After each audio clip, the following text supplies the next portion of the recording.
체감 영하 30도, 칼날 같은 바람이 담원도 인제군 서하늘의 고개를 정면으로 후려쳤다.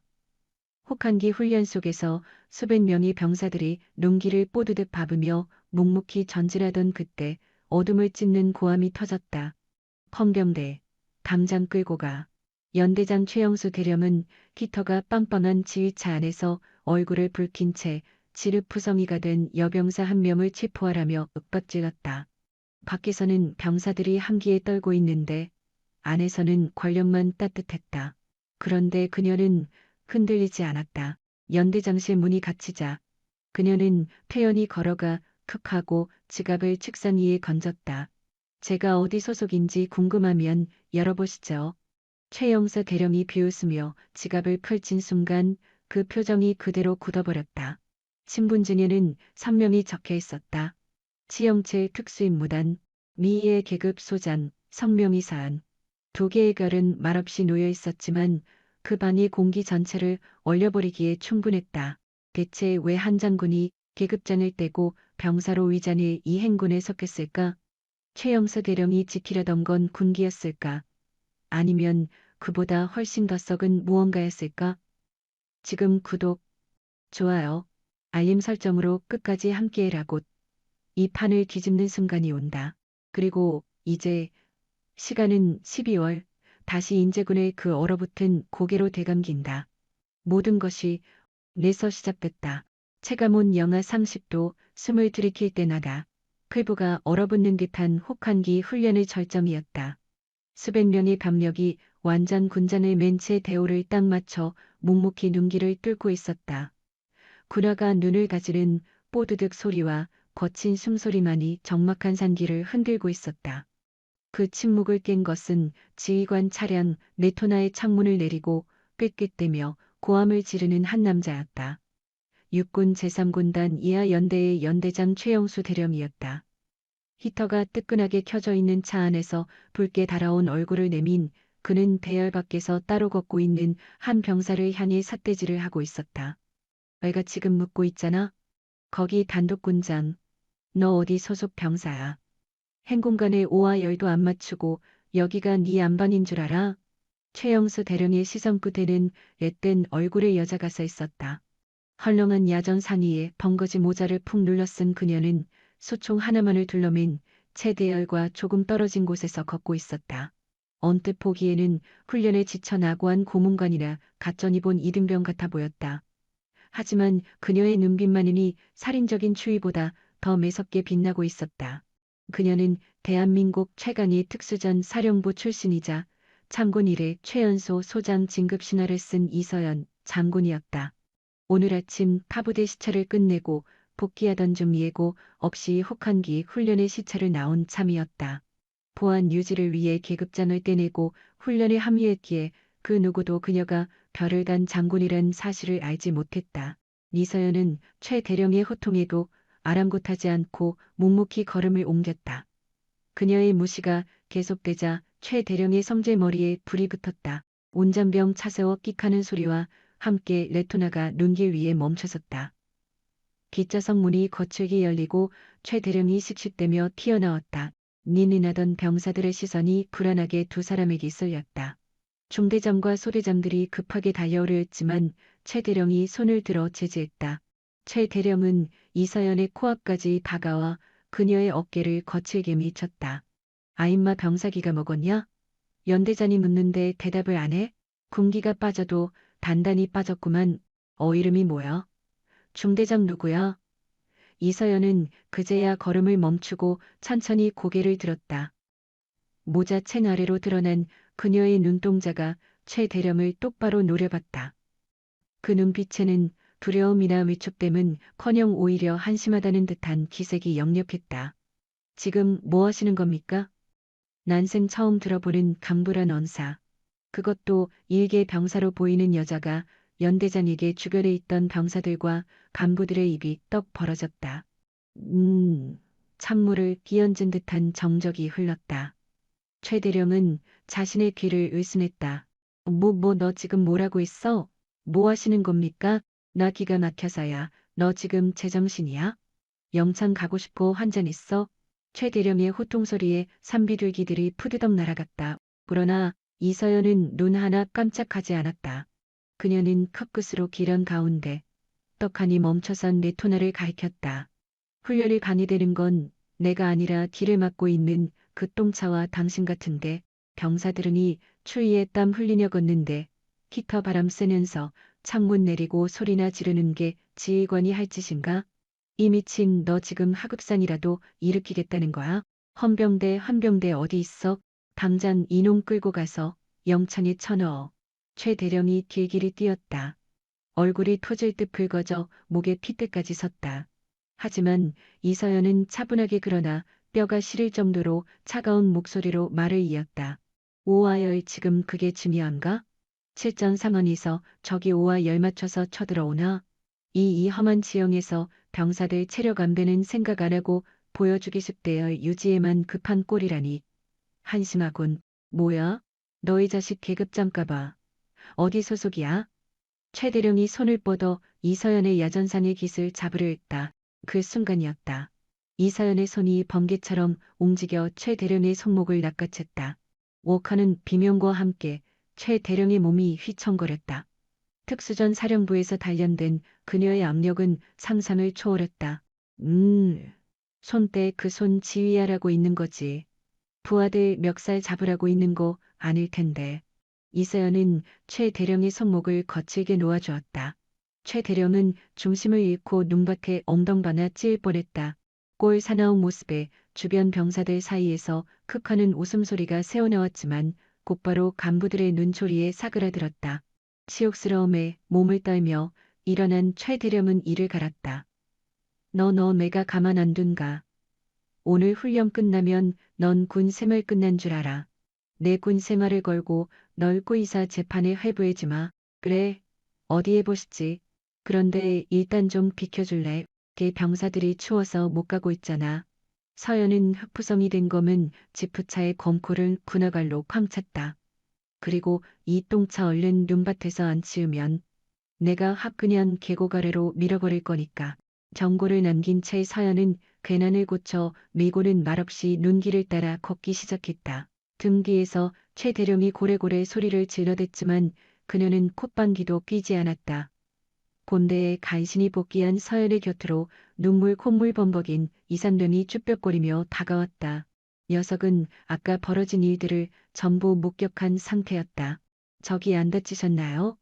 저 사람 연대장인데 정말 뒷감간 가능하신 겁니까? 서연은 슬쩍 이상병을 보고씩 웃었다. 매섭던 눈초리가 찰나 부드럽게 풀렸다. 신경 꺼 아무 일도 없다. 그것보다 숨 고르기나 해. 고개 넘어가면 바람 더 거세질 거야. 넵, 넵, 알겠습니다. 이상병은 슬호를 알 수 없는 그 여자의 분위기에 눌려버려 자신도 모르게 큰 목소리로 복창했다. 그녀가 평범한 군인이 아님을 직감적으로 알았지만 감히 정체를 따져 물을 용기는 나지 않았다. 밤이 깊어질수록 감기는 더욱 흉포해졌다. 달이 구름 뒤로 숨어버리자 기온은 곤두박질 쳤다. 영하 30도의 한파. 손발의 감각들이 마비되고 콧수염에 성의가 끼어버리는 최악의 환경이었다. 서연은 햇열의 맨 뒤에서 힘겨워하는 병사들을 다독이며 걷고 있었다. 바로 그때 컥 앞에 가던 병사 한 명이 짐짝처럼 픽 쓰러졌다. 부상 발생. 부상 발생. 긴박한 고함이 대열을 타고 울려 퍼졌다. 부중대장이 뛰어왔지만 당혹한 표정이 가득했다. 쓰러진 병사는 안색이 하얗게 변한 채 정신을 놓아가고 있었다. 저체온증과 급성 뇌빈혈 전조 증상이었다. 어쩌지?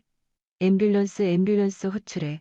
맨장이 오왕저왕 수화기를 찾는 동안 서연이 인파를 뚫고서 나타났다. 나와. 서연은 거침없이 쓰러진 병사의 군복을 찢고 상태를 체크했다. 숨소리가 희미하고 맥박이 느껴지질 않았다. 그녀는 당장 인공호흡법 CPR을 실시했다. 하나 둘 셋 넷. 강력하고 절도 있는 압박이 계속됐다. 죽지 마. 여기서 퍼지면 끝장이다. 눈 떠. 서연의 콧잔등에 깜방울이 맺히더니 눈앞에 떨어졌다. 1분, 2분이 흘렀다.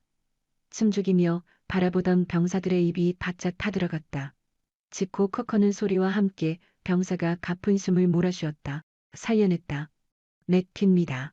함성 소리가 쏟아졌다. 그 순간 후송 차량이 진입했다. 구급차에서 내린 군의관이 환자를 보더니만 급히 들 것을 가져왔다. 다행입니다. 초동 대처가 없었더라면 정말 죽을 뻔했어요. 우선 이송하겠습니다. 처치하신 분도 함께 가시죠. 힘들어 보이시는데 군의관이 서연에게 차에 탈 것을 청했다. 곁에 있던 소대장도 말을 보탰다. 맞아. 너도 그냥 타고 가라. 방금 연대장님 건도 있고 간이 숨어 있는 게 나을 것 같다. 서연은 제안을 거절했다. 그녀는 기절했던 병사가 앰뷸런스 타는 것을 지켜보고는 자신의 배낭을 다시 메었다. 그리고 여태의 기운을 못 차리고 크매고 있는 또 다른 나고 병사 정병에게 걸어갔다. 정병은 종아리 근육이 뭉쳐서기도 벅찬 상태였다. 가라. 서연은 정병 앞에 등을 대주었다. 왜? 안 됩니다. 제가 감히요. 헛소리 말고 타라. 우린 다 함께 들어간다. 나고자는 없어. 주위 병사들이 말려봤지만 서연의 의지를 막을 수는 없었다. 그녀는 덩치 큰 성인 남자를, 더구나 완전군장을 한 병사를 등에 지고 일어났다.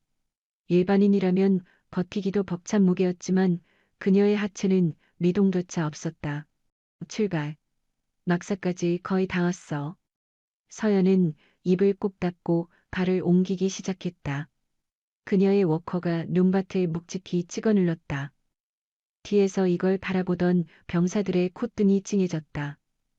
소속도 계급도 모르는 그 여자는 그 어떤 상관들보다 더 의지하고 싶은 등을 가지고 있었다. 반면에 그 시간 포근한 연대장실에 일찍 도착한 최영수 대령은 이를 갈며 환경 대장에게 통실을 넣고 있었다. 언하다. 금이 훈련 종료하면 내 감으로 피리 잡아 와야 할 놈이 하나 있다. 아주 버릇없는 놈인데 참교육을 제대로 좀 시켜줘야겠어. 미에의 대령은 탁자 위에 놓인 자신의 지휘봉을 쓰다듬으면서 야비한 웃음을 흘렸다. 그 여자가 스스로 사자 굴로 걸어오고 있다는 사실은 상상도 못한 채, 그 여자가 사자 잡는 조련사라는 사실은 더더욱 못한 채, 강원도 인제군의 고산지대는 감이 오면 흉포한 괴물의 주둥이처럼 변했다. 별빛마저 많아붙은 나뭇가지에 찔려 희미하게 흩어지는 시각.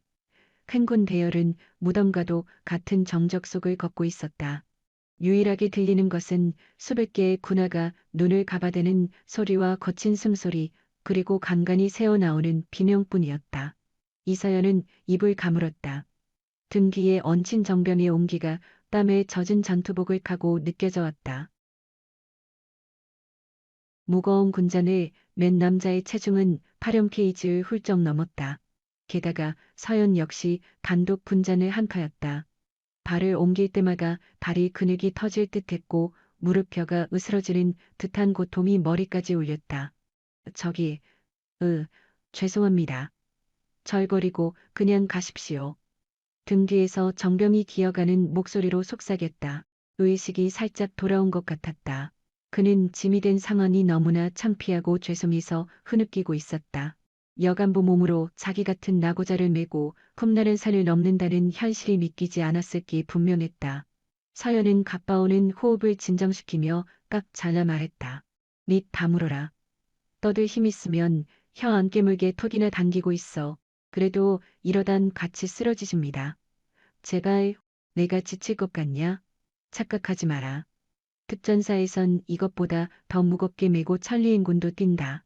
너 따위는 쌀가마보다 가벼우니까 조용히 꽉 잡아. 새빨간 거짓말이었다. 제 아무리 특수부대 요원이라 해도 극한의 추위 속에서 탈진한 몸으로 남자를 업고 산행을 하는 건 고문과 다를 바가 없었다. 허나 사열은 힘든 기색을 보일 수 없었다. 자기가 포기하면 등 뒤에 병사는 삶의 꿀을 놓을 테고 곁에서 지켜보는 병사들의 사기 역시 나락으로 떨어질 게 불보듯 버렸기 때문이었다. 그때였다 곁에 걷던 이상병이 슬그머니 다가와 서연의 군장 어깨끈을 살짝 들어올렸다. 조금이나마 하중을 줄여주려는 배려였다. 제가 교대하겠습니다. 잠시만이라도 제가 낼게요. 서연은 고개를 가로저었다. 땀이 얼어붙은 눈썹 아래로 매서운 눈빛이 빛났다. 내 앞가림도 벅차다. 네 군잔이나 잘 챙겨라. 전우를 돕겠다는 마음은 가상하나 지금은 각자 제 몫을 다하는 게 돕는 거다. 그치만 삼병 이도연 넌 삼분대장이야. 나고하는 분대원들 챙겨라. 그게 너의 임무다. 미서연의 칼같은 명령에 이상병은 입을 꼭 닫았다. 병사 군복을 입고 있었으나 그녀에게서 풍겨져 나오는 위압감은 연대자는 고사하고 사단장보다 더 묵직하게 다가왔다. 이상병은 묵묵히 고개를 숙이고 뒤처지는 후임들을 독려하기 위해 뛰어갔다. 새벽 3시 제일 고통스러울 시간대인 마의 깔딱고개가 드러났다.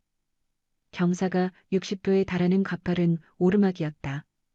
바닥은 꽝꽝 얼어붙어 아이젠을 착용했음에도 미끄러웠다. 여기만 넘기면 부대까지 평지다. 서연의 시야가 핑 돌았다. 탈수 증세와 저혈단이 겹쳐 찾아오고 있었다. 다리가 천근만근 무거워져 감각이 희미해졌다. 눈앞에 눈길이 일렁거리고 두 갈래, 세 갈래로 나뉘어 보였다. 그 찰나 미끄러운 빙판을 비딘 서연의 오른쪽 발목이 꺾였다. 휘청이자 곁에 있던 병사들이 비명을 질렀다. 서연의 몸이 등 뒤의 무게를 견디지 못하고 옆으로 쓸렸다. 바로 옆은 낭떠러지였다.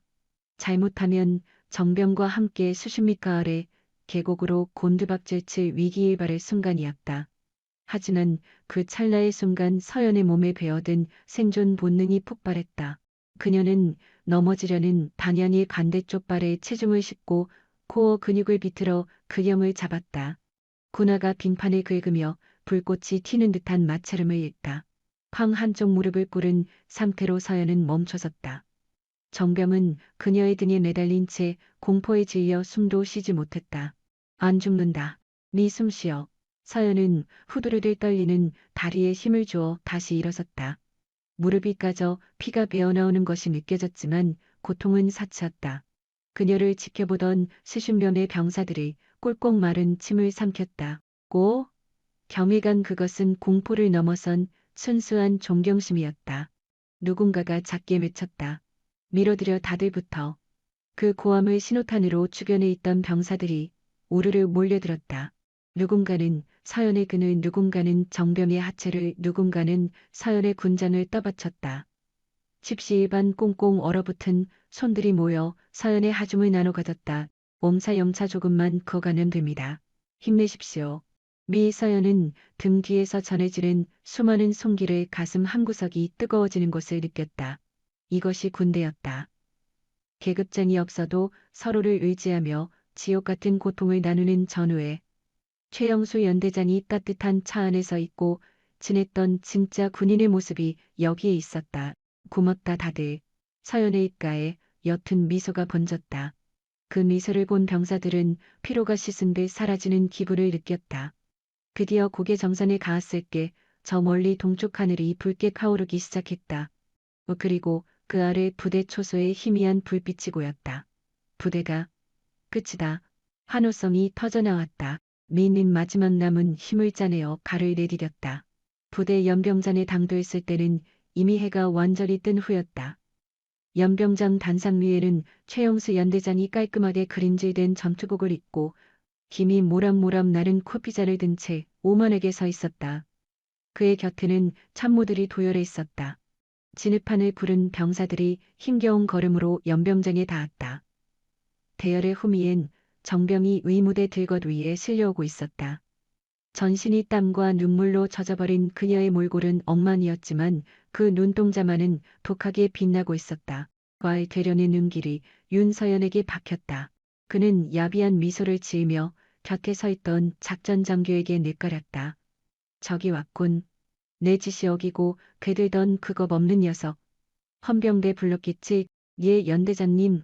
즉시 연행하겠습니다. 정병이 이송되어 나가면서 윤서연의 발을 꽉 쥐었다. 고맙습니다. 진짜 고맙습니다. 이 도움 죽어도 잊지 않겠습니다. 윤서연은 정병의 어깨를 가볍게 토닥여 주었다. 동 쉬어라. 훈련 끝마친 거 고생했다. 정병이 오열을 터뜨리며 사라졌다. 윤서연이 발을 떼는 찰나 헌병 4명이 그녀를 둘러쌌다. 단건을 낀 헌병 중대장이 차가운 목소리로 알렸다. 신분불명 병사, 연대장님 명령으로 체포하겠습니다. 이동합시다. 주위의 병사들이 술렁거리기 시작했다. 아니, 동료를 구했는데 체포라니요? 이건 말도 안 되는 거 아닙니까? 이상병이 따지려 했으나 윤서연이 팔을 뻗어 막아섰다. 그녀는 담담하게 헌병 중대장을 쳐다보았다. 연대장이 날 부르나? 어차피 내가 직접 올라가려던 중이었는데. 아, 잘됐네. 앞장서. 뭐야? 이 단단함은. 헌병 중대장은 어이없었지만 윤서열의 포스에 쫄아 강제로 몸을 잡거나 포승을 채우지는 못했다. 윤서연은 흡사 부대를 지휘하는 장성같이 꼿꼿하게 연대 본부 건물로 걸어들어갔다.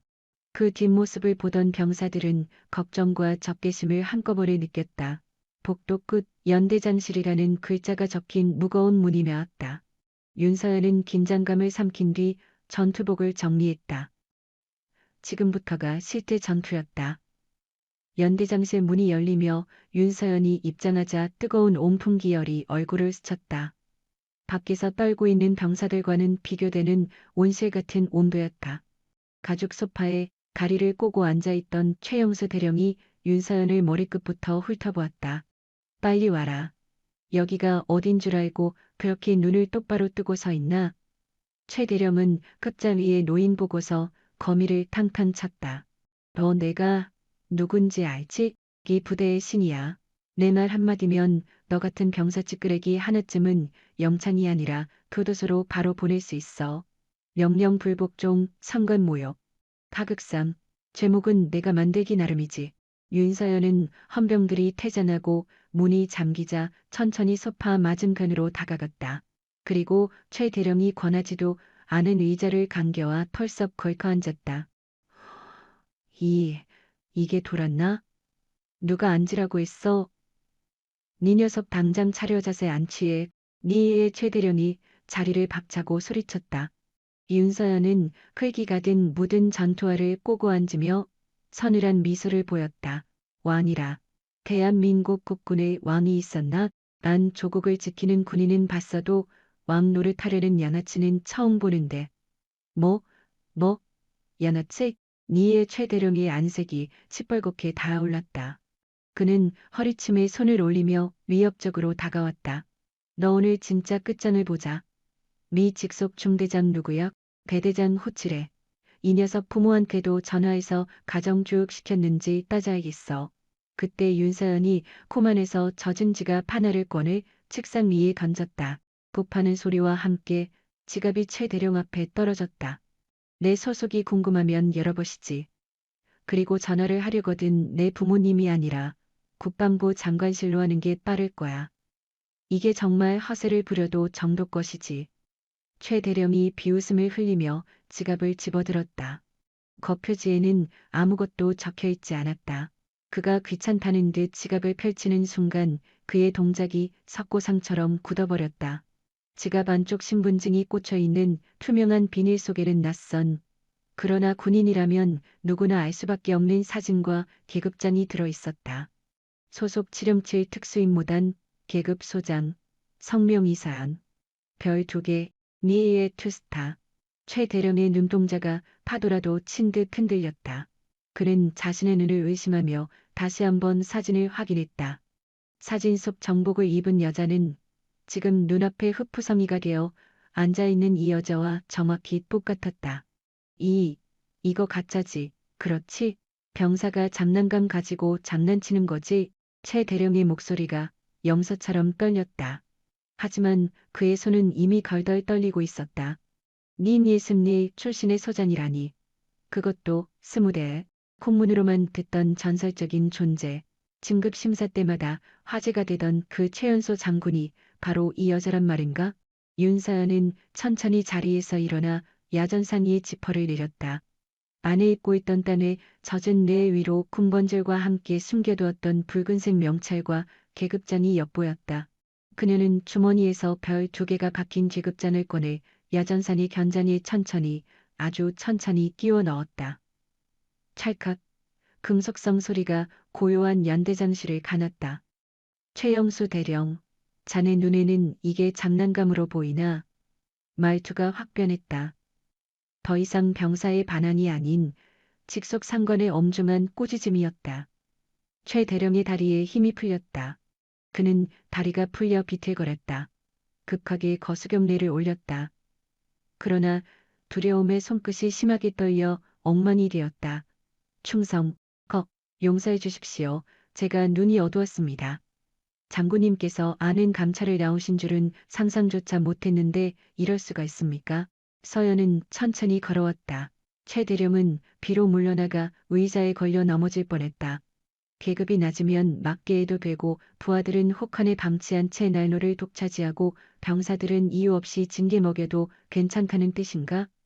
그게 당신이 말한 지휘관의 특권인가? 오, 오해입니다. 정말 아닙니다. 부디 자비를 베푸십시오. 이것만 넘어가 주십시오. 장군님, 최 대령은 식은땀을 흘려댔다. 조금 전까지의 위풍당당함은 씻은 괴사라지고 목숨을 구걸하며 ob소하는 비겁한 중년 남성만이 서 있을 뿐이었다. 쾅쾅 문 그들이는 소리와 함께 문이 활짝 열렸다. 최 대령, 훈련은 잘 끝났나? 자네 연대에 귀감이 될 병사가 있다기에 내가 포산을 내리려고 왔.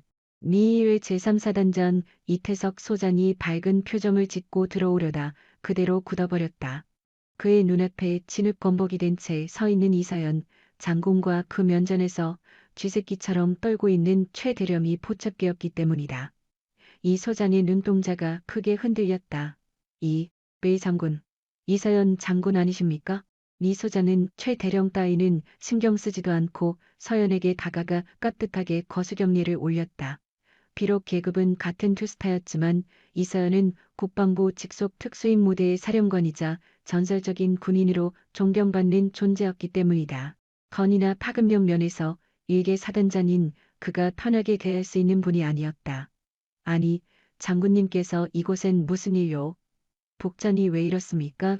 니 소장이 경례를 절도 있게 받아주며 쓴웃음을 지었다. 반갑습니다. 이 사단장님. 잠시 들렀다가 훈련이 워낙 강렬해서 저도 같이 뛰었습니다. 머지만 서연의 눈길이 다시 최 대령을 쏘아봤다. 최 대령은 당장이라도 심장이 멎을 것 같은 표정이었다. 사단장까지 저토록 어렵게 대하는 걸 보니 살아날 구멍이 막혀버린 것이다. 이 사단장님, 기아의 부하 연대장께서 아주 특별한 리더십을 가지고 계시더군요. 병력을 장기말 취급하고 본인의 영달만 챙기며 계급으로 부하들을 짓밟는 아주 대단한 인성을 가졌습니다. 이 소장의 얼굴이 차갑게 굳어버렸다. 그는 분위기를 곧바로 눈치챘다. 최 대령, 이게 대체 무슨 일이야? 너 혹시 이 장군님께 실수를 저지른 거냐? 사단장님 그것 말입니다. 변명은 필요 없습니다. 제가 직접 당하고 제 두 눈으로 확실히 봤으니까요. 혹한기 행군 보종 낙오한 병사를 버리고 가려고 했습니다. 제가 챙겨오지 않았다면 그 병사는 이미 저체온 증으로 사망했을 겁니다. 매사연의 음성은 작지만 힘있게 공간을 장악했다. 지휘관의 지휘관은 자질은 병사를 아끼는 마음입니다. 병사들이 고통받을 때 함께하고 배고플 때 함께 참는 것이 지휘관입니다. 안악한 관용차에서 난로나 쬐면서 호통치는 건 지휘관이 아니라 소음고매의 뿌리서. 서연은 최 대령의 어깨를 꽉 움켜쥐었다. 최 대령은 전기에 다은된 몸을 떨었다. 최영수 대령, 당신은 리더의 자격이 없어. 당신의 그 잘못된 사고방식이 바뀌기 전까지 당신 밑에 있는 수천 명의 병사들의 안전이 너무나 위험해져. 이 소장이 차갑게 최 대령을 노려보며 명령했다. 최 대령 자네는 현 시간부로 보직 해임이다. 감찰부 징계가 나올 때까지 기다려. 헌병대 호출해서 연행하고 이번 비리 낱낱이 조사해서 보고하도록 해. 사단장님, 장군님, 한 번만. 내 대령이 바닥을 기며 다리를 붙잡으려 했지만 서연은 매몰차게 뿌리쳤다. 사정은 재판장에서 하지. 서연은 이 소장을 데리고 연대장실 밖으로 걸어 나왔다. 복도에는 소문을 듣고 달려온 간부들과 병사들이 운집했다. 그들은 진흙 범벅이 된 여성이 소장 계급장을 달고 사단장과 함께 걸어 나오는 충격적인 장면을 목격했다. 저 사람 아까리네. 대박, 장군님이었어? 투스타였어? 와, 연대장 끝장난겨. 병사들의 수군거림 속에서 아까 서연에게 구조를 받았던 이병과 이상병이 눈시울을 붉히며 서 있었다. 서연은 발길을 돌려 그들에게 걸어갔다. 병사들이 긴장해서 병리조차 잊고 멍하니 있을 때 서연이 먼저 그들에게 손을 건넸다. 수고 많았다. 너희들이 진짜 영웅이다. 너희 같은 병사들이 지켜줘서 국민들이 맘 편히 잘 수 있는 거다. 미서연은 더러운 장갑을 벗고 이삼병과 정이병의 차가운 손을 꼭 어루만져 주었다. 아까 나를 밀어주던 그 마음 평생 기억하겠다. 원강관리 잘하고 아프지 말고 제대해라. 그녀의 말에 연병장이 집결한 수백 명의 병사들이 동시에 환호를 보냈다. 그것은 평범한 함성이 아니었다. 참된 지휘관을 만난 기쁨과 쌓여있던 올분이 해소되는 카타르시스였다. 충성, 고맙습니다. 우렁찬 경례 소리가 그게 안의 하늘을 메웠다. 서연은 그들에게 거수경례를 보냈다. 그녀의 눈은 피곤해 보였지만 그 누구보다 밝게 빛나고 있었다. 매서운 칼바람이 몰아쳤으나 연병장에 서 있는 병사들의 눈동자엔 뜨거운 열정 하나가 타오르고 있었다. 이것은 계급장이 만든 권력이 아니라 실천으로 증명한 헌신과 유대감이 빚어낸 참된 존경이었다. 지프차에 타면서 서연은 잠시 동안 뒤를 돌아보았다. 최영수 계령이 헌병대에게 압송당하는 광경이 보였다.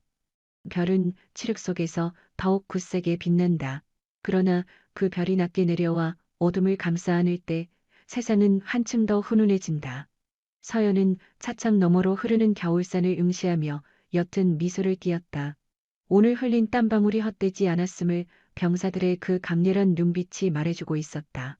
미서연 소장이 탑승한 차가 강원도 인제군을 출발해 서울 용산구에 자리한 국방부 청사로 도착했을 땐 벌써 군내부먼이 그녀와 최영수 대령의 문제로 무섭게 불타오른 후였다. 일명 인제 혹한기 대참사 사건이라 불리는 이거는 꼬리에 꼬리를 물고서 더욱더 확대되었다. 최연소 여군 장군이 몰래 잠입해서 연대장을 각산했다는 스토리는 전설인 양 퍼져나갔다. 내의 고착 직후 사연은 국방부 직할 감찰단장의 사무실로 호출됐다. 감찰단장인 최석훈 중장은 윤서연의 스승이기도 했기에 그녀가 707 특수임무단 때부터 보여준 괴쪽같음을 누구보다 잘 알고 있었다. 최 중장은 윤서연에게 뜨거운 철을 권하였으나 그의 얼굴은 무척 난처했다. 미소장 이번 건 정말 통쾌하게 처리했더군 들리는 말론 연대장이 가닥을 끼며 빌었다던데 자네 허나 뒷감당이 쉽지 않네. 서연은 젖은 전투복을 벗고 말끔하게 각이 잡힌 정복을 입고 있었다. 소장 계급장이 그녀의 어깨 위에서 찬란하게 빛나고 있었다. 뒷감당이라니요? 전 지휘관으로서 마땅히 해야 할 바를 했을 뿐입니다. 부하의 목숨을 살리고 군 기관을 어지럽게 하는 상관을 문책 처리한 것이 대체 무슨 흠입니까? 최 중장은 비숨을 쉬며 책상 위에 서류를 가리켰다. 저것은 최영수 대령이 작성한 간원서와 그의 동기생들이 올린 간체 민원 서류였다. 군대는 조직이야. 윤서연아, 최 대령이 실수했다는 건 우리 모두 안다만 자네는 그를 간숨에 끌어내렸어. 그 과정이 병사로 변장한 장군이 상권의 권위를 짓밟은 함명으로 포장되고 있어. 특히 최 대령 측은 자네가 위계질서를 무너뜨렸다고 우기고 있어. 심지어 모욕죄로 군사재판을 걸겠다고 난리야. 모욕죄 부하의 생명을 우습게 여기고 보여주기식 훈련에만 몰두하는 지휘관을 야나치 하고 부른 것이 죄가 된다면 그 모욕은 제가 기꺼이 받겠습니다. 윤서연의 대답에는 일말의 망설임도 없었다. 자네가 맞아. 나도 자네 편이야. 하지만 자네는 707의 상징이야. 최연소 소장이야. 자네가 조직에 미치는 영향은 한 연대장이 것과 달라. 지금 국회 국방위원회에서도 비산이 걸렸네. 여성 장군의 과도한 권력 나눔이라느니 특수부대 출신 장군의 통제 불능이라느니 하는 비난까지 나오고 있어. 서연은 차갑게 반문했다. 제가 한 행동이 법적으로 문제가 됩니까? 병사를 얻고 행군을 완주한 것이 근무태만입니까? 위급 상황에서 심폐소생술로 목숨을 살린 것이 월권 행위입니까? 법적으로는 아니지. 하지만 구인사법은 감정에 휘둘리지 않아 자네는 감정적으로 최 대련의 명의를 실추했어. 인사참모부에서는 자네에게 징계를 주라는 압박이에 최소한 경고라도 받아야 한다고. 이것은 형식적인 요식이야. 뇌의 서연은 자리에서 갑자고 일어섰다. 그녀의 눈동자는 최 중장에게도 낯설 정도로 매서웠다. 저는 징계받을 수 없습니다. 제가 징계를 갖는 순간 그 행골은 숭고한 희생이 아니라 위계 질서를 파괴시킨 잘못된 행동이 됩니다. 그럼 장차 어떤 지휘관이 쓰러진 병사를 업고 행군을 지속하겠습니까? 그들이 얻을 교훈은 정의를 행하면 징계받는다는 것뿐입니다. 서연아, 전 이 사건을 회피하지 않고 정면 돌파할 것입니다. 내일 최대령에게 한 조사를 더 확실히 진행해 주십시오. 707 특수임무단 시절 제가 보았던 부조리들이 여전히 대한민국 군대에 만연하다는 현실의 분노를 금할 수 없습니다. 서연은 경미를 올리고 집무실을 나섰다. 최 중장은 머리가 지끈거리는 것을 느끼며 윤서연의 뒷모습을 지켜보았다. 그는 윤서연이 단순히 원칙주의자가 아니라 과거의 트라우마와 맞서고 있음을 알고 있었다. 그녀의 동기생 중 한 명이 훈련 중 부조리로 인해 낙오되었을 때 상관이 후송을 거부하는 통에 목숨을 잃을 뻔했던 그 사건. 서연은 그때부터 부하를 거리는 지휘관을 결코 용서하지 않았다. 며칠 후 상황은 더욱 고여갔다. 최 대령의 동기생들이 주도하는 연대장 인권보호 모임이 성명서를 발표하며 윤서연을 비난하기 시작했다. 그들은 윤서연이 정치적인 의도를 가지고 부대를 방문했다고 주장했다. 그때 침묵을 지키고 있던 제3군단의 병사들이 일어섰다.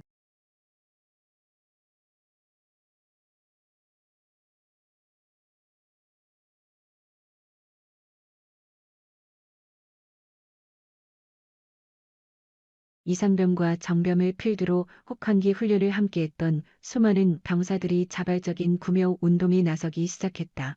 그들의 목소리는 한결같았다.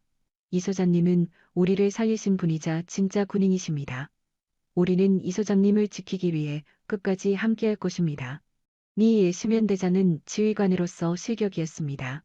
그당 서명은 삽시간에 수백 명의 동의를 얻어 국방부 감찰단으로 넘어갔다.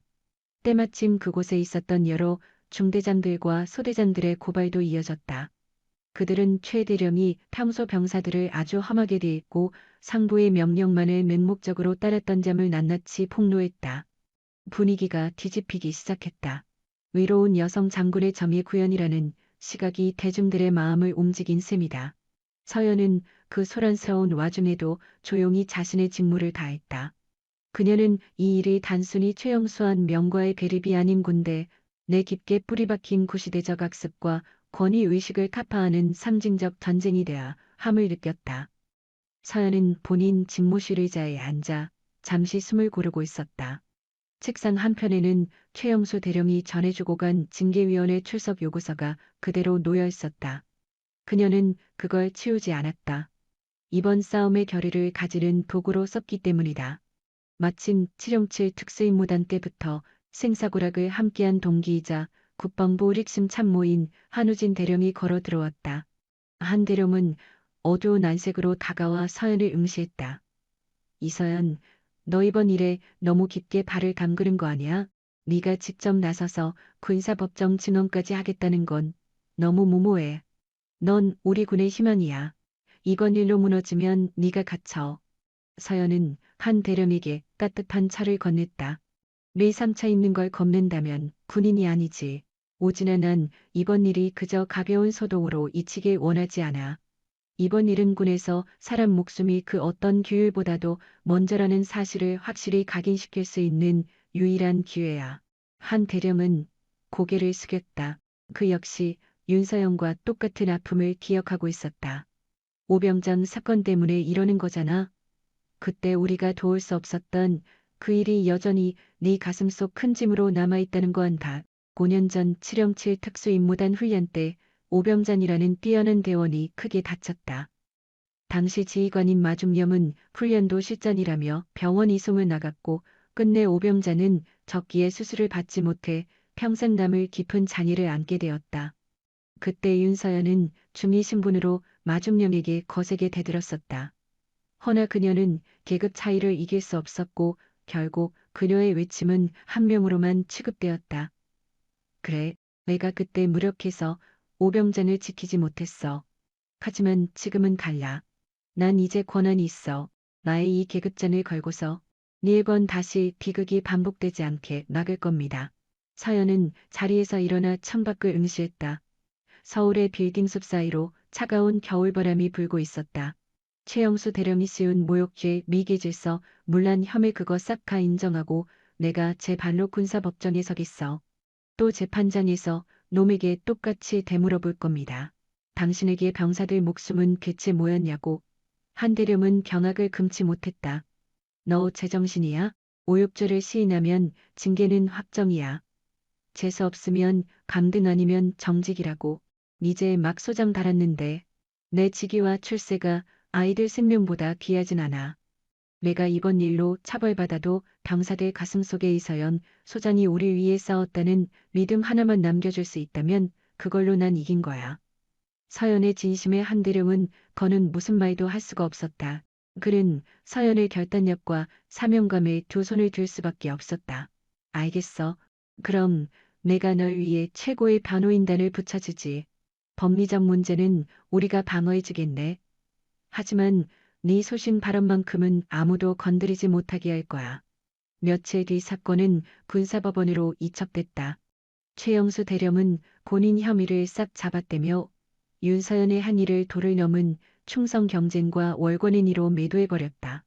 군사재판 날 세상에 관심이 쏠린 가운데 공판이 열렸다. 법정엔 정장 차림의 최 대령과 근무복을 입은 서연, 그리고 그 뒤를 조용히 주시하는 군 관계자들이 자리를 메웠다. 윤서연은 피고석이 아닌 증인석이 단단히 섰다. 재판장이 윤서연을 보며 신문했다. 이서연 소장 혹한기 훈련 때 최영수 대령 보고 양아치라 욕한 혐의를 인정합니까? 서연은 이 말에 망설임조차 없이 답했다. 네, 제가 그리했습니다. 재판장이 강언한 기색으로 최 대령 쪽을 쳐다보았다. 최 대령 측 변호인은 이겼다는 그 퇴심의 미소를 흘렸다. 그렇다면 이건 명백히 상관 모욕죄가 성립됩니다. 최영수 대령은 이 소장의 막말로 심한 명예훼손을 입어 말이 끝나기 전 윤서연이 재판장에게 가론을 청했다. 제게 변론할 시간을 조금 주십시오. 왜 제가 그자를 양아치라 불렀는지 그 까닭을 밝혀야 한다고 봅니다. 군사법원의 공기는 관을 끝처럼 날카로웠다. 모든 이목이 이서연 소장에게 모였다. 그녀는 단상 중앙에 굳게 서서 최영수 대령을 정면으로 노려보았다.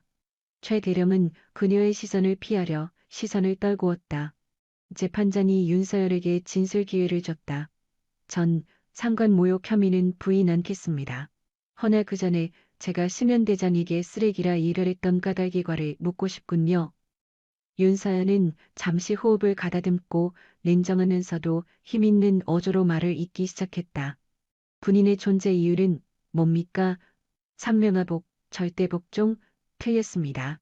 군인은 국민의 안위를 보전하는 게 제1원칙입니다. 또한 지휘관은 본인의 병력을 보호하는 걸 최상의 책무로 여깁니다. 그야의 외침이 법정 구석구석 메아리쳤다. 동계 전술 훈련은 전시 상황을 대비한 최악의 환경입니다. 그 과정에서 병사 한 명이 실신했습니다. 급성 심마비가 우려되는 긴박한 순간이었습니다. 지휘관이라면 즉시 모든 작전을 멈추고서 부하의 목숨을 살려야만 했습니다. 허나 최영수 대령은 어찌 행동했습니까?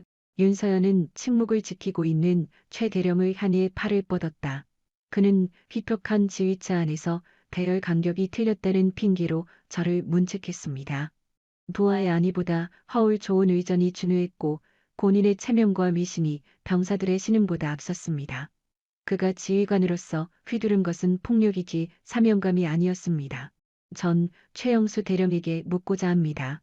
당신에게 쓰러진 부하의 목숨값은 작전 계획표보다 할값이었습니까? 그 물음에 최 대령은 도저히 얼굴을 들지 못했다. 그의 어깨가 가늘게 떨리고 있었다. 전 위독한 병사를 응급처치로 구해냈습니다. 또한 탈진에 나고 위기에 처한 다른 병사를 직접 업고 훈련을 마쳤습니다. 최영수 대령이 제게 분노하며 징계위원을 회부를 협박할 때 저는 제 등이 업힌 병사의 거친 숨결을 느꼈습니다. 그리고 그 숨결이 조국을 수호하는 가장 고귀한 이유임을 통감했습니다. 장내의 정적이 감돌았다. 최 대령 측 반호인마저 클너를 잃은 듯 입도 뻥긋하지 못했다. 그때 윤서연은 본인의 어깨에 박힌 투스타 계급장을 손끝으로 가리켰다. 전 707 특임대에서 복무했습니다. 의 별은 헌신과 의무를 의미합니다. 전 이 별을 달고 부하의 안위를 무시하는 상급자에게 굴복할 수 없었습니다. 제가 최 대령에게 쓰레기라며 모욕적인 언행을 저지른 건 저의 과오이며 장교로서 갖춰야 할 품격을 떨어뜨린 점에 관해서는 정중히 사죄드립니다. 윤서연은 최 대령을 향해 깍듯이 허리를 굽혔다. 그러나 그 찰나 제가 내린 결단은 틀리지 않았습니다. 병사의 목숨을 살리고 그를 끝내버리지 않았던 그 선택은 대한민국 국군이 수호해야 할 가장 본질적인 신념이었습니다. 윤서연이 최후 진술을 끝내자 객석 뒤편에서 옅은 탄성이 흘러나왔다. 그 탄성은 이내 환호 소리로 바뀌기 시작했다. 남청석을 메우고 있던 군 간부들과 취재진들이 하나둘씩 기립 박수를 보내기 시작한 것이다. 재판관은 굳은 얼굴로 의사봉을 두들겼다. 정숙. 법정 안에서는 조용히 해주십시오. 재판관은 최 대령의 변호인을 쳐다보았다. 변호인은 이미 패배가 확정됐다는 것을 깨달았다. 재판장님, 곤사건은 재판관은 변호인의 말을 끌었다. 이서연 소장의 진술은 충분히 들었습니다. 본건의 본질은 하급산이 아니라 지휘관의 사명감과 병사의 인권 보호에 있다고 생각됩니다. 잠깐의 침묵 뒤 재판관의 최종 선고가 낭독됐다. 피고 최영수 대령의 혐의에 관해 철저한 감찰 조사를 통해 보지 퇴임을 유지하며 군 인사법에 의거 징계 수위를 확정한다. 보안 증인 이서연 소장에게는 상관 모욕죄에 관한 처벌을 유의한다. 반면 혹한기 훈련 시 병사의 목숨을 건지고 전우회를 발휘한 공로를 높이 인정하여 국방부 장관 표창을 수여하도록 건의한다. 온 판결이 낭독되자 법정은 순식간에 술렁거렸다. 항명죄는 인정하되 그에 따른 처벌을 삼장으로 가름해버린 이례적인 선고였다. 법원을 나서는 윤서연의 입가에 회심의 미소가 번졌다. 그녀의 뒤편의 헌병들에게 연행당하는 최 대령의 초라한 몰골은 이제 더 이상 그녀에게 의미가 없었다. 진정한 승리는 압제를 타도하는 데 있는 것이 아니라 잊고 있던 군인의 영혼을 회복하는 데 있었다. 그녀는 재판에서 이겼을 뿐만 아니라 대한민국 국군 장병의 가슴속에 새로운 불씨를 지펴주었다.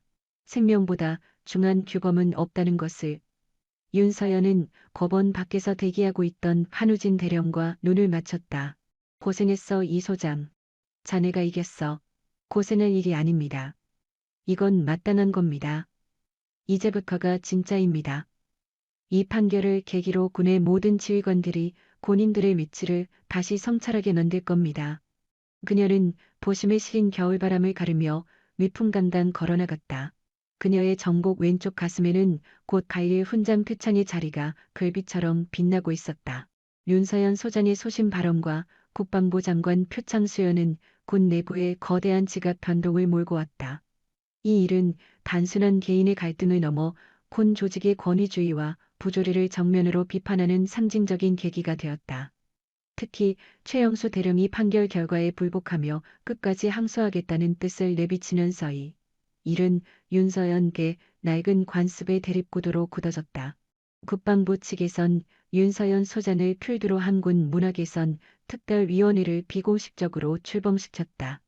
내의 감찰단장 최석훈 중장은 윤서연을 위원회의 핵심 인물로 지명하며 힘을 실어주었다. 최 중장은 윤서연에게 말했다. 윤 소장 그대가 법정에서 보인 용기가 지휘부를 감동시켰네. 이제 우리는 부조리를 고칠 기회를 얻었다. 병사의 안전은 그 일보다 우선한다는 그대의 철학을 군의 모든 수칙에 남겨야 해 명심하겠습니다. 중장님, 허나 저는 전시행 정식 기억에는 흥미 없습니다. 겉모습만 고치는 것이 아니라 지휘관들의 마인드 자체를 고치는 것이 목표입니다. 간이라지. 자네는 707의 본질을 잃지 않았으니 해낼 수 있을 거야. 우선 자네의 첫 과제는 무책임한 지휘관 척결이야. 니니 갇힌 년과 같은 썩은 생각을 가진 자들을 찾아내고 그들이 더 이상 병사들을 위험에 몰아넣지 않도록 해야 해. 윤서연은 고개를 끄덕였다. 그녀의 싸움은 이제 막이 올랐다. 그녀는 곧장 혹한기 훈련, 안전관리, 매뉴얼을 뜯어고치는 작업에 착수했다. 이 지침서에는 위급 환자 발생 시 모든 지휘관은 계급을 막론하고 즉시 최선을 가해 구호 조치할 것이라는 강제 조항이 명시되었다. 이 규정을 위반하고 늑장 대응을 하는 지휘관은 다중 처벌을 갖게끔 못 박았다. 이러한 파격적 조치에 군 내부에서는 저항이 빗발쳤다. 특히 신대 이상의 고위 장성들은 윤사영과 군의 기강을 무너뜨린다며 맹비난을 커부었다. 그들이 보기에 윤사영과 너무 젊고 너무 순진하며 조직의 생리를 모르는 몽상가처럼 보였다. 어디서 굴러먹던 어린 여자, 장군이 와서 수십 년 된 군의 근간을 비엔들여 하는가? 감히 연대장의 미신에 도전하고 군대는 삼명하복이 생명인데 이러한 성토는 윤서연의 사무실로 빗발치듯 날아들었다. 하지만 윤서연은 끄떡하지 않았다. 그녀는 저언이 스미제스로 자신이 정의로운 길을 걷고 있음을 확신했다. 어느 날 한우진 기령이 윤서연을 찾아왔다. 그의 표정엔 어두운 그림자가 드리워져 있었다. 윤서연이야, 명심해야 해. 최영수 대령이 사단장에게 올린 보고서를 내가 봤어. 그가 혹한기 훈련 중 쓰러진 병사를 감치한 까닭은 사실 그가 부대 예산을 착복한 혐의가 있어. 훈련 일정을 줄이고 조기 복귀하려고 했지. 후송 차량을 일찍 출수시키려 했던 것도 그 때문 중 하나였어. 예산 착복이라니요. 물증이 확실합니까? 감찰이 시작됐는데 서류가 자꾸만 없어지고 있어. 누군가가 조직적으로 최 대령을 덮어주고 있다는 뜻이야. 이 사건은 단순히 최 대령 혼자만의 비행이 아니야. 그와 결탁한 배후 세력이 있을 개연성이 커. 이 말에 윤서연의 눈빛이 싸늘하게 변했다. 단순한 권위주의를 넘어 비리가 개입되었다면 이것은 국문화 개혁이 아니라 조직 범죄 수사의 차원으로 확대되어야 했다. 중장님께 보고하고 감찰단 차원의 조사를 건의하겠습니다. 병사의 목숨을 간보로 공금을 횡령하는 행위는 결코 용납할 수 없습니다. 칠영칠의 명예를 걸고 도려내겠습니다. 그녀는 책상 위에 소화기를 들었다. 이제 전제는 법정에서 감찰실로 옮겨갔다. 윤서연은 그녀의 별이 증가를 발휘할 순간이 왔음을 예감했다. 윤서연 소장의 건의로 국방부 감찰단은 최영수 대령의 비리, 의혹에 관해 전면적인 수사에 돌입했다. 민인미 특수임무단 출신의 감찰 요원들이 파견되었고 그들은 강원도 인제군의 제3군단 연대를 샅샅이 뒤지기 시작했다. 수사는 난관에 부딪혔다. 이미 최 대령의 수족들이 대부분의 재정장부와 훈련 일지를 위조하거나 인멸한 상태였기 때문이었다. 윤서연은 직접 인제군 연대로 내려가 현장 통수를 맡았다. 연대장실 얼마 전까지 최 대령이 앉아있던 그 자리에 윤서연과 앉아 있었다. 그녀의 눈빛은 조금의 흔들림도 없었다. 모든 간부들을 소집하십시오. 훈련 중 쓰러졌던 병사들의 증언과 훈련 기록을 대조할 겁니다. 서류가 없으면 사람의 진술을 조사할 겁니다. 그녀의 명대로 연대 참모들이 모였다. 윤서연은 그들에게 간도직입적으로 물었다. 여러분 중 최영수 대령의 비행을 알고도 묵인한 사람이 있다면 감장 자백하십시오. 침묵은 곧 공범입니다. 여러분의 군인 정신을 걸고 묻습니다. 미즈마키는 침묵이 감돌았다. 누구도 입을 떼지 못했다. 그때 윤소령이 떨리는 목소리로 손을 들었다. 그는 바로 혹한기 훈련 당시 윤서영과 응급처치를 했던 병사의 중대장이었다. 윤 장군님, 제가 진실을 알고 있었습니다. 최 대령은 훈련 종료 3일 전에 이미 혹한기 훈련을 마치고 복귀하라고 지시했습니다. 민이는 훈련이 정상 진행 중이라 속이고 남은 식비와 부식비를 가로채려 했습니다. 소령은 고개를 떨구고 말했다. 병사가 쓰러지자 그는 제게 시끄러운 일 만들지 않게 조용히 덮으라고 명했습니다. 저는 쓰러진 부하를 끝내 지키지 못했습니다. 제 죄입니다. 소령의 자백은 수사의 기폭제가 됐다. 뒤이어 다른 장교들도 입을 열어 최 대령이 군수품을 빼돌리고 장부를 조작한 내역을 전부 다 털어놨다. 그들은 최 대령이 두려워 숨을 죽였으나 윤서연의 헌신이 그들의 죄책감을 건드린 셈이었다. 조사가 깊어질수록 최영수 대령이 저지른 부정의 크기는 예상을 압도했다. 단지 훈련비를 가로챈 수준이 아니라 업체와 손잡고 불량 장비를 고가에 들여와 거액의 뒷돈을 챙긴 사실까지 드러났다. 허나 이사연은 이내 감당하기 힘든 거대한 벽에 가로막히고 말았다. 비리의 뿌리를 캐던 도중 그 뒷배에 국방부 수뇌부가 깊이 개입해 있다는 단서가 포착된 것이다. 그 정체는 바로 민태구 소장. 그는 윤서연의 장군 진급을 심사했던 인사라인의 실세였고 과거 그녀를 각별히 아끼며 챙겨주던 상관으로 통하고 있었다. 이서연은 하루진 대령에게서 민 소장이 연관됐을지 모른다는 첩보를 입수했다. 민 소장은 최 대령과 학연으로 얽힌 직속 선배야. 그가 최 대령의 부정인 일을 덮어줬을 공산이 크지. 혹시 아나? 그게 민 소장이 뒷돈을 챙기는 자금줄 그 자체였을지도. 이걸 파헤치면 넌 군 전체를 적으로 돌리게 될 거야, 서연아. 미서연은 고민했다. 민 소장은 군부의 절대 권력자였다. 그를 치는 건 그녀의 군복을 벗을 각오를 해야 할 만큼 위험하고도 무모한 도박이었다. 네, 그녀는 얼어붙은 훈련장에서 죽어가던 병사의 눈빛, 그를 안고 달렸던 시린 눈밭을 기억해냈다. 전 포기 못합니다. 병사 목숨을 미끼로 꾀를 굴린 자들은 계급이 높든 낮든 반드시 죗값을 치르게 해야만 합니다. 민 대령 민 소장의 뒤를 조용히 캐주십시오. 옛 칠형칠 시절 믿을 수 있는 부하들을 풀어보안 속에 물진을 남김없이 싹 다 찾아내야 합니다. 이사연은 서늘하게 명령을 내렸다. 그녀는 직감했다. 이건 제 밥그릇 챙기기가 아닌 군의 자존심과 수만 장병의 안위를 수호하기 위한 전쟁임을. 그녀의 고고한 별빛이 칠흑 같은 부패의 사슬을 끊어내려 강렬하게 타오르기 시작했다. 민태고 소장을 향한 내사는 철저한 보안 속에 이뤄졌다. 윤서연은 과거 칠형칠에서 직접 키워낸 베테랑 대원들을 긴급 포출했다. 요원들은 유령같이 민 소장의 일거수일투족을 감시하며 부패의 흔적을 하나둘 긁어모았다. 그 와중에 이사연은 것은 외풍을 맞아야만 했다. 발신자 불명의 폭언 전화가 빗발쳤고 예전 칠형칠 시절 겪었던 자잘한 과오나 가벼운 징계 기록들이 언론과 지라스에 슬금슬금 새어 나가기 시작했다. 뉴스엔 이서연 장군의 두 얼굴, 영웅인가 위선자인가 따위의 자극적 기사가 도배됐다. 허나 이 사태 전부가 민태고 소장 파벌이 그녀를 무너뜨리려 치밀하게 기획한 모략이란 걸 이서연은 간파하고 있었다. 야심한 시각 이서연은 국방부 후문에서 민 소장과 조우했다. 그가 먼저 청한 독대였다. 민 소장은 늘 짓던 인자한 웃음을 지우고 냉혹한 눈빛으로 이서연을 쏘아보았다. 이 소장자는 너무 어려. 조직이 돌아가는 꼴을 몰라. 오물 구덩이에서 혼자 고고할 순 없어. 내 그 빛나는 앞길을 스스로 망치지 마. 이쯤에서 손 떼게. 그만두라니요. 민 소장님, 최 대령을 조종한 몸통이 바로 당신인 거랍니다. 미수품 장사로 수십억을 착복한 결정적 물증 또한 이미 제 손에 들어왔습니다. 이서연은 흔들림 없이 그를 직시했다. 물증이라. 특전사 출신이면 다인가? 내가 공들여 쌓은 30년 금자탑을 자네가 깰 수 있겠어?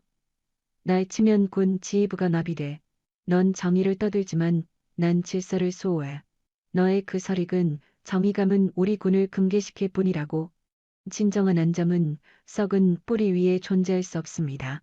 장병들의 고열이 담긴 세금을 당신이 도둑질했을 때 군의 기강은 이미 박살난 겁니다. 갇힌 병사를 거리게 한 당신의 그 탐욕이야말로 우리 군을 병들게 하는 제일 끔찍한 암세포입니다. 민 소장은 미간을 좁혔다. 그가 최후의 회유책을 던졌다. 좋아. 딜을 하나 하지. 네가 즉시 매사를 덮고 내 편에 선다면 내가 널 장군으로 키워준 귓배앗가는 거 잊지 않고 너를 차기 군단장 자리에 앉혀주겠네. 너에게 줄 수 있는 최고의 선물일 것이다. 최연소 군단장. 탐나는 자르지 달콤한 제안이었다. 대한민국 최초의 20대 여군 군단장이라는 명이었지만 이사연은 눈 하나 깜짝하지 않았다. 진급은 감사히 받죠. 허나 당신의 추악한 뒷돈과 야합은 사양합니다. 전 제 능력과 부하들의 피땀으로 이 자리에 올랐습니다. 당신 같은 비리 군인이 걸어올 나이는 절대 필요 없습니다. 미련하긴 넌 결국 철저히 고립되어 판회를 깨다. 네가 실패하면 너를 따르던 이들도 전부 끝장이야. 아니요. 지휘관은 고독한 자리라죠. 허를 참된 지휘관은 결코 고립되지 않습니다. 제 곁엔 제가 살린 부하들, 치료해준 상관님, 칠형칠 특수임무단의 그림자가 버티고 있죠. 당신의 몰락은 낡은 적폐가 사라지고 새 시대가 열리는 시작일 뿐입니다. 리에의 서연은 하소장에게 최후의 통첩을 보냈다. 당신께 자백할 시간은 지금 남아있습니다. 거부한다면 내일 새벽 국방부 감찰관이 당신의 썩은 비리 장부를 언론에 퍼뜨릴 겁니다. 결단하십시오. 예 상군으로서 스스로 옷을 벗을 것인지 아니면 잡범으로 끌려나갈 것인지 카소장은 입을 꼭 다물었다. 그는 윤서연의 눈망울 속 결코 포기하지 않을 뿔꽃 같은 투지를 봤다. 그는 자신이 마주하고 있는 적이 평범한 여군 장성이 아니라 수십 년 묵은 악습을 단죄하러 온 거대한 해일임을 직감했다. 다음 날 새벽 국방부에는 태풍이 불어닥쳤다. 이서연 소장과 한우진 대령은 하진성 소장이 방산업체에서 챙긴 뒷돈의 장부 그리고 최영수 대령의 범죄를 밤주하고 은폐한 기록이 적힌 치명적인 자료들을 감찰단장에게 넘겨줬다. 민태구 소장은 현장 구속됐다. 이 애들은 군 조직 부패의 근본을 밑동부터 뒤흔드는 엄청난 파동으로 번져갔다. 방송은 이서연 소장을 혁신의 선구자로 불렀고 군대 속 변화를 갈망하는 외침들이 곳곳에 울렸다. 뇌에연은 그 거친 돌풍 안에서 묵묵히 자신의 사령실에 홀로 있었다. 그녀는 자신의 양옥에 박힌 별의 의미를 다시금 되새겼다. 이 별은 권력이 아니라 수많은 장병들의 안전과 내일을 위한 희생의 징표였다. 그녀의 전쟁은 막을 내렸다. 건강한 군대가 일어날 기간이 닦여진 셈이다. 하진성 소장이 수감되고 최영수 대령이 강제로 전역 조치되면서 방산비리와 관료주의 악습이 깊게 서려있던 늑군은 대규모 정화의 바람을 맞았다. 리사연 소장은 그 벅찬 변화의 한가운데서 군기역 상징인 인물로 떠올랐다. 그녀가 외친 목숨은 그전보다 소중하다는 가르침은 군의 확실한 지침으로 뿌리내렸다. 상언이 종료된 뒤 서연은 며칠 휴식을 얻어 강원도 인제군을 찾아갔다. 그녀가 추위와 싸우며 뒹굴었던 제3군단 부대였다. 이제는 골치 푼 공문이나 예리한 감사 자료들에 고통받을 이유가 없었다. 그녀는 오직 그곳에 푸른 하늘과 대원들의 활기찬 고함을 보고 싶었다. 부대에 들어서자 과거와는 분명히 다른 공기들이 감지됐다. 간부들의 눈빛에는 압박 대신 유대감이 서려있고 대원들의 모습은 맑고 생기쳤다. 위병소 앞에는 사람을 중심으로 전우회를 구현하는 3군단이라는 신선한 문구가 붙어 있었다. 연대장 임무를 대신 수행 중인 신임 대령이 서연을 반겨줬다. 이 장군님 오시느라 수고 크셨습니다. 부대가 소장님 덕에 확실히 변했습니다. 동계훈련 안전보장 지침서가 전군에 배포되면서 훈련의 틀 자체가 개선되었습니다. 요즘 용사들이 군인들이 대우받고 있다는 사실을 깨닫는 것 같습니다. 수고라니요? 지휘관들이 있었죠? 전 그저 제 몫을 다했을 뿐입니다. 서연은 운동장 쪽 걸었다. 그곳에는 병사들이 편을 갈라 공을 차며 땀을 쏟고 있었다.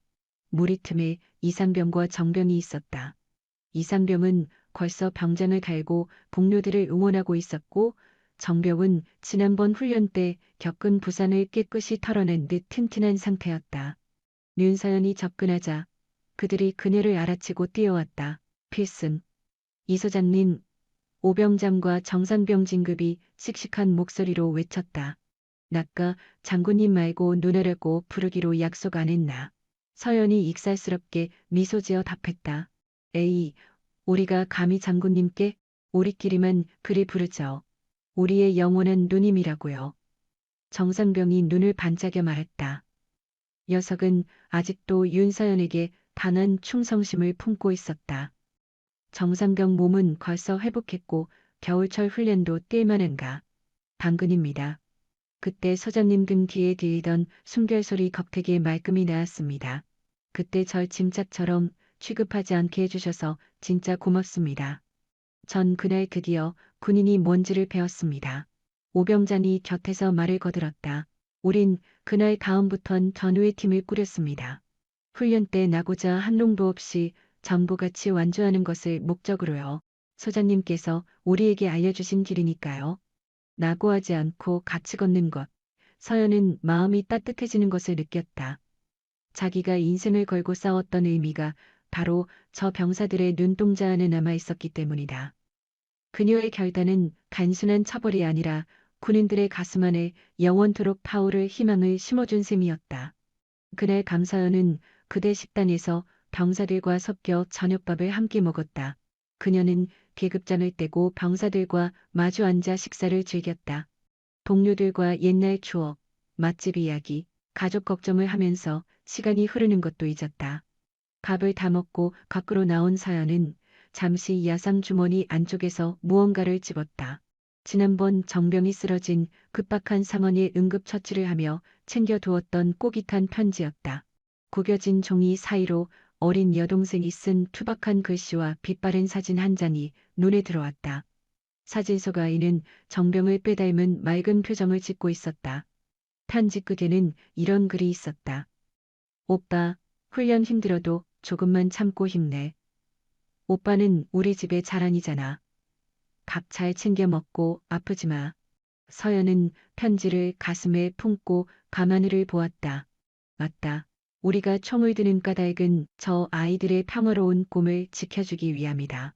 우리가 소호해야 할 가치는 아이들이 군복을 보며 갖는 믿음과 존경이다.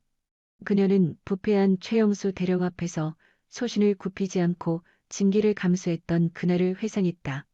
그녀에게 주어지는 가장 값진 보상은 높은 계급장이 아니라 병사들의 신뢰로는 보이지 않는 훈장이었다. 서연은 고요한 연병장 중앙으로 걸어가 검은 하늘을 응시했다. 무심하게 뜬 별들이 시린 전방의 어두운 밤을 환하게 비추고 있었다. 그녀는 제복 어깨 위에서 찬란하게 빛나는 별의 진정한 무게를 가슴 깊이 다시금 실감했다. 이 거룩한 계급장은 결코 나 혼자 잘나서 얻은 영광이 아니다.